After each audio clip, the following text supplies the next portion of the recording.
నమస్తే అండి, welcome to food express. ఈరోజు మనం వెజ్ థాలీ రెసిపీస్ అన్ని 1 by 1 చూద్దాం. ఆలూ ఫ్రైకి కొంచెం ఆయిల్ ఎక్కువే పడుతుంది, వేసేస్తున్నా. ఒక 5-6 టీ స్పూన్స్.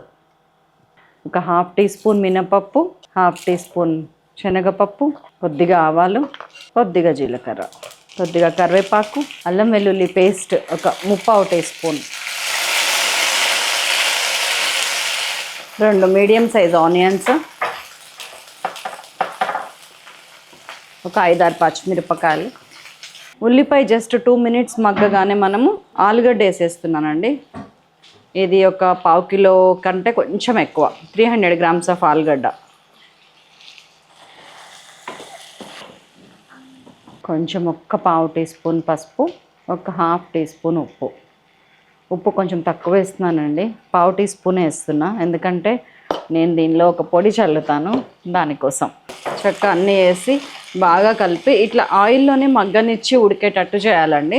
నేను మంచిగా మూత పెట్టేస్తున్నాను, సిమ్ చేసేసాను. ఒక 10 నుంచి 12 నిమిషాలు ఇట్లనే ఉడకనిస్తా. మన ఆలుగడ్డ ఉడికింది, వేగుతుంది, చాలా బాగుంది కదా. ఇప్పుడు నేను అన్న పొడి వేసేద్దాం. ఇక్కడ మనము నువ్వుల కారం, పల్లి కారం, కారపొడి, నల్ల కారం, జీడిపప్పు కారం ఏదన్నా వేసుకోవచ్చండి.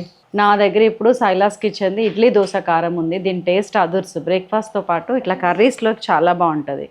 సీల్డ్ ప్యాక్, అందుకే నేను ఉప్పు తగ్గించాను, కారం అసలు వేయలేదు.